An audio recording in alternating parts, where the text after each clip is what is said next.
classify information, how to prove new ideas, how to harness their curiosity, develop new theories, solve new or existing problems, search for knowledge. All of this I found on Wikipedia. But these are some words that you might recognize from Bloom's and other kind of action verbs, that the things that the brain does when we do research. You read, you write, you take notes, so it involves all kinds of skills, but you also do things like your students will analyze, explore, gather resources, bookmark, take notes, question, cite, experiment, summarize, draw conclusions, evaluate, and read.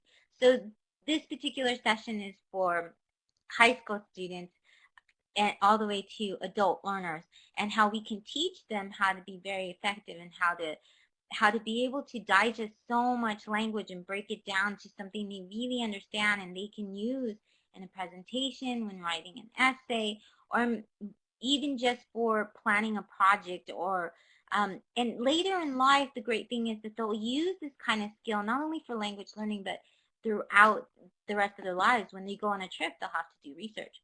Research is very different than when you and I were growing up. I remember that I used to love my library in when I was going to college.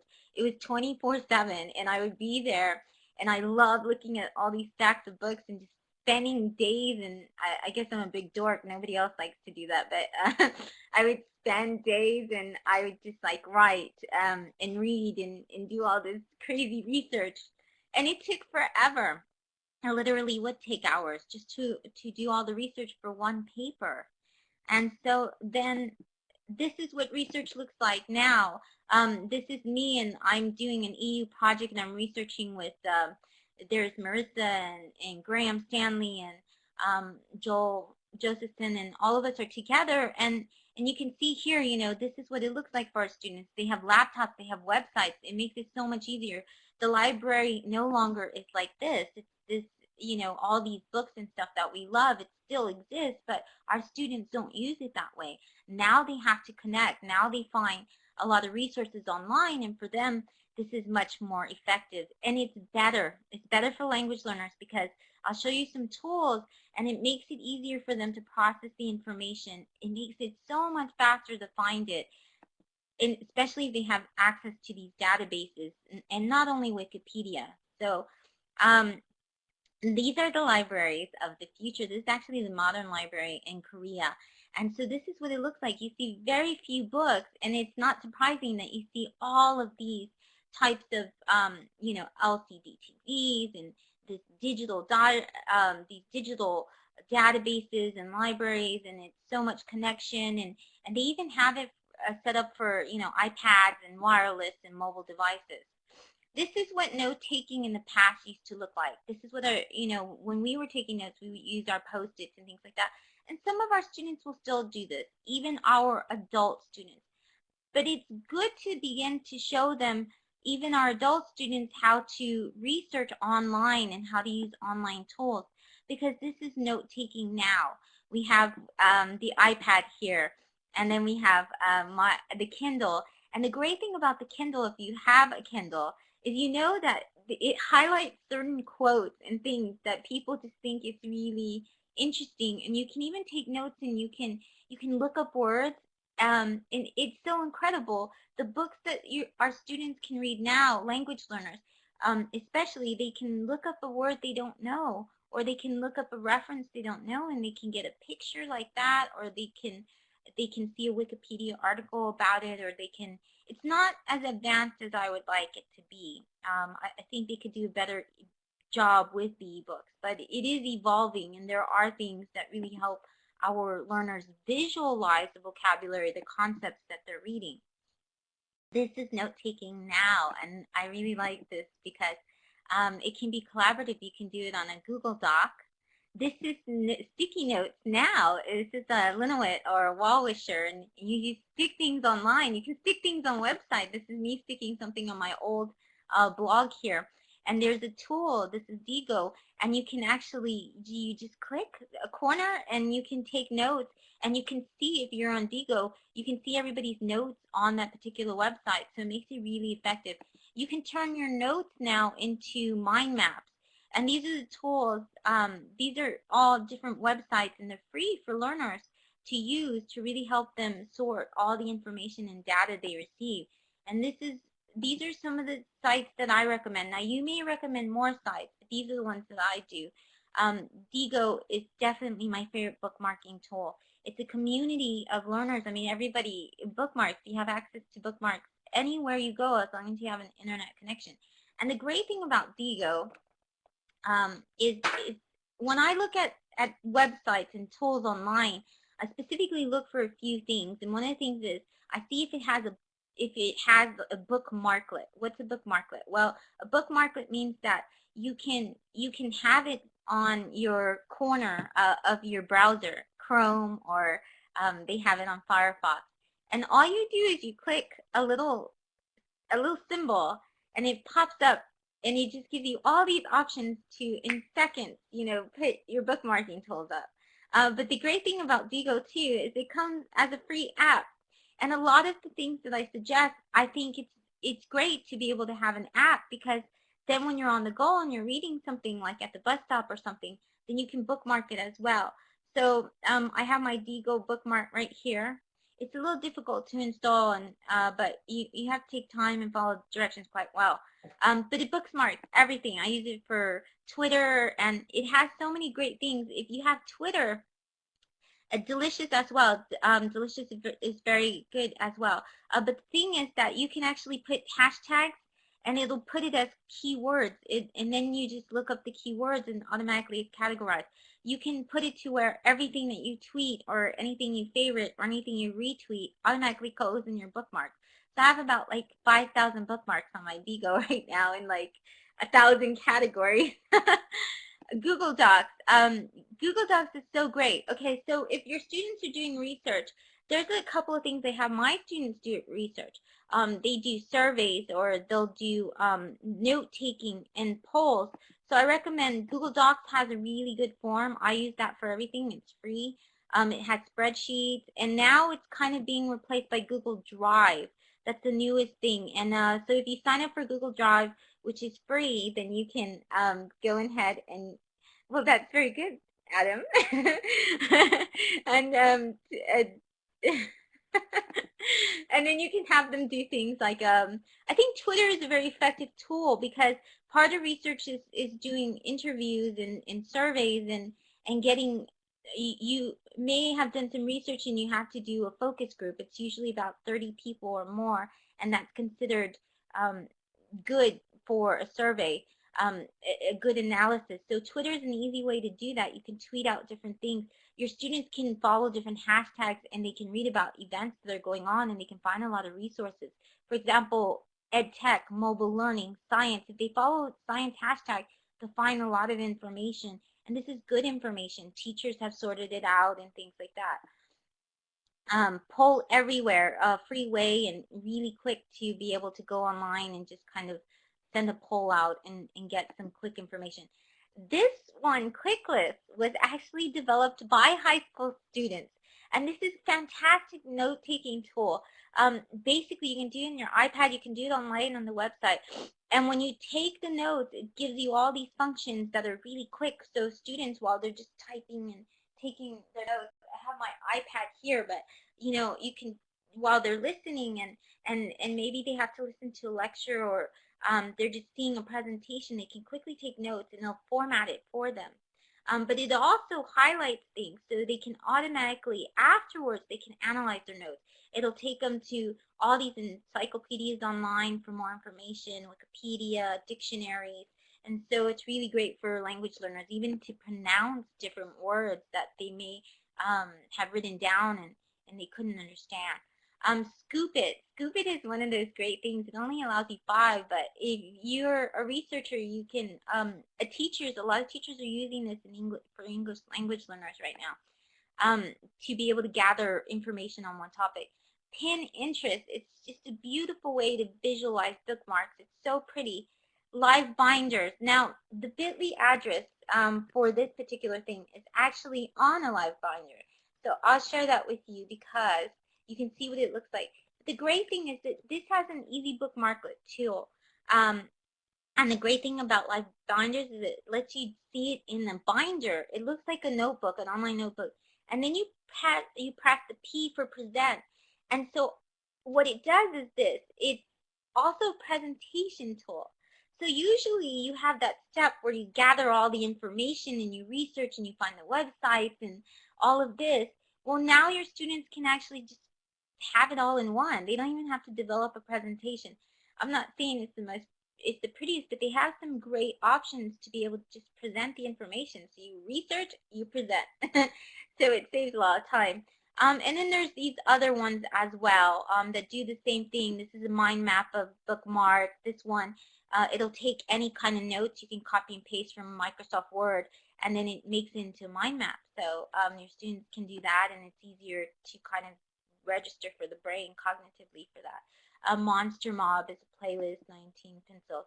The rest of the time I want to talk to you about using a mobile device. Now, a lot of the things that I'm going to show you, you don't necessarily have to have a mobile device, but I think it's great if our students can begin to research with their mobile device because they take it everywhere. So if they're using, if they're on Facebook, if they're on YouTube and they want to bookmark a video or something that is relevant to the language, well, they carry this with them all the time. It's an effective research tool. They can store so much information and in such great ways. Like maybe they have a thought, or maybe they meet someone and they say, you're perfect for the interview for my presentation. Well, then they can quickly take a video or they can take photos of different things that they see and observe. They can text message notes to themselves. They can actually use a note app in some phones. In all of these, you don't need the internet necessarily. I mean, if you do have the internet, that's fantastic. But a lot of these, the audio recording tools and things like that, your students, while they're listening to you online, in the classroom, they can easily just click to record audio. And when they record the audio, then they have a backup. They have the listening as well. So, glad it's meant to be bad. So some ideas. Well, there's a lot of different ideas that you can have out there with just these apps that you don't necessarily need the internet. You can have them search online. You can have your students. You can introduce them to the concept. Have a lesson where you say, okay, think of something that you're very curious about, and it could be under a theme, It could be something like travel, and this could be your theme, and you can say, okay, what is a place you always want to travel to, and you want to know more information, and then have them do search just on that particular place that they choose, and then they can use some of the apps and tools that we talked about already. You can give them a list of podcasts to receive information. So when I think about my students, I try to get them to research in so many different ways. I don't want them so stuck in just reading material because I know that doesn't effectively register with them. That they're going to remember things that they hear, and plus it's going to help their listening skills. So I try to give them a mixture of all kinds of things. So podcasts. I also try to give them a mixture of like online videos and multimedia, because research really involves all kinds of different materials and realia and things like that for our students. It's not just, what we read. Have them conduct interviews so they can get primary resources. And I think that's really important when teaching any type of lesson or having a presentation, is for them to be able to hear the stories. One of the best ideas that I've ever heard is when people have they they have Skype interviews with people that are, like, for example, that were in the Holocaust and things like that. And I think that's really important because that's a primary resource, that's an experience, and that's something more important they're going to remember than if they just read that in a book. So I think these kind of things we can try and get our students to do research as well, collect this as research. There's several apps out there that are free. EasyBiz, Linoet, Evernote. Evernote is fantastic. It's even online, so is Linoet. But Evernote, you can take pictures and you take pictures. You can also take notes. You can bookmark things, and it all syncs to your desktop as soon as it syncs it offline as well. So it's just absolutely fantastic. Clive is saying it's brilliant, so you have to believe me. But Clive, maybe you can put like the Evernote link for me. Posterous is my favorite app by far. I always talk about Posterous. Every single webinar you will hear me talk about Posterous. I think I should just do a webinar on Posterous because Posterous is just the most incredible site that I use. I have like 10 Posterous websites, but it's the easiest way to blog things. And so what you do is it's online, but it's also, you can do it through email, and that's the best part of it. So I just click my little email icon here, and then I don't even have to be connected to the internet. It has my blog address as an email, and whatever I include in my email, it automatically posts on this blog site. So it's so easy. Even my adult students, I say, email me this, email me what the notes you just took in class, or email me the pictures you just took. And they do it because they know how to send an email, and it's really easy. It's so easy. Mind-blowing. I'll show you in a little bit. Show Me, Dropbox, and iBooks. There's a lot of free iBooks out there. Your students can have access to all these types of free books that are offline, and there's even English books out there that are free, and they can download a PDF and they can read that, and they don't need to be connected to the internet, as long as when they are on the internet, they store it on iBooks. There's Wikitude, there's Newsy. Newsy was specifically made for language learners. It's the news in videos and all sorts of formats in different languages as well. There's a Digo app, a Google app, a Wikipedia, a Read It Later. Read It Later is great because you just click on it, and then all of a sudden you have like, it stores it, and you can read it later offline, so you don't need the internet. Instant Paper is the same way. Flipboard is a really easy way to see information that's shared on your social networks. You see it in like a magazine format. It's really cool. And then Project Magazine. You can get some issues for free, not all issues. So this is what the Linowit app looks like. You can actually just take a sticky here, and then you just click it on a little window. I can actually show you right now because I have the Linowit app, and it's absolutely free. So you can click links, and all your students can share on the Linowit app. You can even make a canvas on different topics. You can make tons of canvas. I have about 100 of them. They're usually about birthdays, but you can do it on, see, we just did one on a digital story, evil storytelling. And so you can see that right there. All I do is I just touch, and then I can, it says text, camera. I just touch the little box and it says text, camera, or it says photo library. So I can attach any of those. I can attach an audio and things like that just on my Linowit app. And they can access that on the internet. So they don't just have to be, it's not just on the mobile device, it's actually also online as well. Mind-blowing. This is made by Chinese university students, and it's basically creating a mind map for free on your iPad or iPod. It's only for iPad and iPod. You can see one that I created for Roscoe right here. You attach audio, picture, video. It's a multimedia mind map. See, so I put one on favorite toys, which is a topic that you could, or you could do the weather, or you could do a small talk or something like that, whatever the topic is. And then they attach a picture. They can attach personal example, text, audio, some thoughts, and interviews, different things like that. So some tips and idea. Well, you can have mind maps through brainstorming research, because at the beginning of research, it's good to get them to get the brain thinking about what they want to research, like certain keywords. A lot of our students, they need that kind of direction. They need us to teach them the literacy skills of, okay, so now you narrowed down your topic. What are going to be good key terms?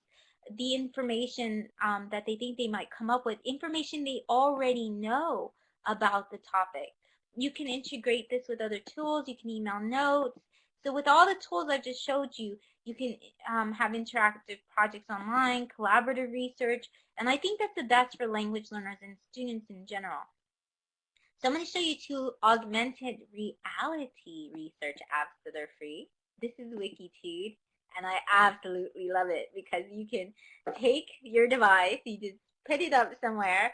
It usually has to be a popular place, and then all of a sudden, this is in real time. This is actually me, or somebody looking at the somewhere in London, the tube, and well, not the tube, the double-decker bus, and it's showing you everything that's there. It's giving you like these little notes.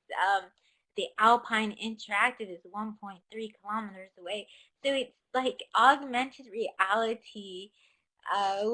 Wikipedia just gives you all the information about the things around you. So if you do have a field trip and that's research that your students are taking, and you can get them to get these apps, and that's a great way for them. They'll really be interested in the places that you're taking them. Imagine them putting it in the museum and they go up to a picture and then they can see all of this information on websites to go visit based on Picasso, and then they can visit more Picasso websites, and so it just makes it really cool for them. EasyBib is fantastic. Okay, so part of research is when you write essays, especially, your students have to cite them. And this one is a citing app. So all you do is you just scan the back of the barcode of whatever the book is, and then it tells you, do you want it in MLA? Do you want it APA? Do you want it Chicago? Any of these styles, and it automatically posts for you. The students don't have to do any work whatsoever. And I love that, because when I was particularly working with my high school students in Texas, and they were writing research papers, they would always get this part wrong. They would never format it correctly. And at the end of the day, it wasn't so important that they formatted it correctly as far as, okay, their English, it's not going to help that. But for college, I knew they were going to need that. So this app saves them so much time, and it saves me stress, because at the end of the day, I don't want to stress my students out about really how they should format this type of app. Really what I would want them to do is just, worry about grammar and some other things, some real language issues, not citing and citing. So it makes it easier. It takes it's so easy for them to do. And that was, by the way, that was augmented reality. This is a real book. So I can take any book and I just scan it, and automatically it comes up with all the information for the book. And then even if they don't have to cite it, it stores it in the information, so that way when they come back and they want to say, oh, well, you used to have the note cards, and you used to have to take like 10 minutes to write out the name of the author in the book, and so it would take forever, and then you'd have to wander through all the notes and figure out where you found that paragraph. You don't have to do that anymore. QR codes. A lot of libraries are now being QR code ready, and there's so much cool things you can do with QR codes. I'm actually at the British Library here with Terry Friedman, and we're scanning exhibits, and we're gathering information about the exhibit. So QR codes are fantastic for libraries. You'll see them at field trips, so it's a great way to get the students to interact with the information as well. You do have to be online for them, so that's why it's not something that I necessarily always harp on. So if you do have access to the internet, and your students do, and a lot of adult students will have smartphones and they can do this, then you can encourage them to get these kinds of, well, there's Enigma, Spark Q Code, QuickMart, QR code list, but basically you can go to any free QR code and get an app for it. You can get it's free. It's free, so you don't have to pay for one. So don't think you have to pay for one. So these are some of the things that you can do with a QR code. You can add contacts, so it's good for other stuff as well. Location, a website, text message, an email, just regular text. So they can QR code notes and things like that. So why would you want to do a QR code? You're probably asking, well, I see these things everywhere, but they don't seem very practical. There's a couple of things you can do, okay? So students, they do research or they do a book review. Where does that information go? Well, it's never used again, which is kind of a shame. If they're in the library and they already did a book review, then you can have a QR code by the books, and then the other students, when they scan it, they can see the reviews of that book by all the other students. They can say, and it doesn't necessarily have to be text, but it can be text. It could be linked to a Glockster of what this book was about. Let's say it's Huckleberry Finn, or let's say it's one of those penguin readers that we have our language learners read. Then they can give them like a short kind of plot summary or synopsis. They can tell them important information like where to go to find, maybe a map. It connects to a map Lord of the Rings, well, there's maps, there's things for fairy language, and all these other things that are really helpful when you're reading the book. So you can use QR codes as that as well. You can say, oh, this book's not only a book, but there's a map that goes with it, and there's a language that goes with it, and there's background information and historical information, and you can even go visit the place, the location, and see pictures of it, of where this book took place. Or maybe you can connect to a movie. So the students can add this information as well. You don't have to as a teacher. You can have your students do this. You can have online forums where it leads to a discussion and they discuss the book and controversial things. So they're studying Twilight or something, and they can say something like whether or not they believe in vampires, or I don't know. It's a great way to get them involved in actually wanting to read the book some more. You can have them do polls. Do you think, Bella should have chosen, I have way too much Twilight knowledge here. I'm embarrassing myself. You can have them interact with the material and they remember it and they're able to picture all of this kind of research and information that they need. They can integrate with other tools. They can have e-portfolios. They can even have where they write, if you like this, then you'll like this. If you like Twilight, then you'll love Anne Rice, right? And then it's a doorway. It leads them to other books about vampires, and then they'll continue to read. So it's a great way to spark this. And all of this you just have in a QR code. I wouldn't see any other way you could have that if you had like a library. So one of the questions is your library, classroom, and learning research friendly? And a lot of us have, even in the small language institutes, we all have libraries. So we can put these QR codes. They're so easy to make. Actually, you can just make them online, and then you can have, your students easily make them. It's simple, it's free, and then you can just cut them out. You print them out, you cut them out, and then you just tape them next to the book. It doesn't take that long at all, and your students can do all the work for you. That can be one of their projects. So some tips and ideas. Well, you can have collaborative work areas inside your library, specifically made for students. And I think this is important that we get language institutes really where it's not just the books. We have to rethink the research environment because our students are there doing research and they have to be in a research that is not from the past, like I was showing you of all the books and stuff, but one where it's really effective for them. And so I think that the work areas themselves should be very accessible for learners, so they'll want to be there, they'll want to study there, and they'll feel comfortable, they'll feel like all the materials are there. So you can create different learning stations, a station where maybe you have one computer, two computers, that's the computer learning station. You can have a station where they have podcasts and they can just get onto iTunes, or you can have it on the database and you have all these podcasts you recommend for language learners, and they can just automatically stick their iPod or their MP3 player and it automatically downloads and updates for them every time they go inside. And so they have 6 minutes of English or business English or whatever it is they want to subscribe to. You can teach digital literacy. You can have sections and areas where they see fake mock websites where it has fake information, and then it has other websites mixed in with real information, and they start to think about the information that they're gathering, that Wikipedia is probably not always the right answer, or some websites that they have to recheck their information. You can have a library app, and now there's lots of app creators out there that are free, so you can create these apps. And somebody who's a techie, the techie teacher, you can assign them that role.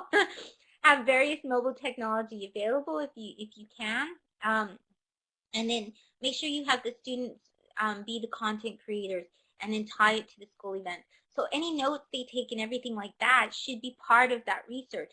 I always thought it was really helpful when you had that time when you were sick, and when you were sick you would go to another student and you would ask around and you would say, did you have the notes from yesterday? That was so helpful for me. Well, imagine if we just had a database now of all the notes that all our students took online from all the years that they were there, all the CELTA notes, all the e-portfolios.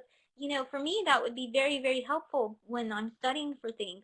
and for the students as well, because they get to see notes and stuff created by language learners. So it's simple in their terms and in their language, and it's helpful for them because it's not us taking notes, because we're going to take notes in a different way, but it's language learners, other students in their level of English taking notes, and they may be able to see this online and say, hey, I understand these notes much better than the teacher's notes.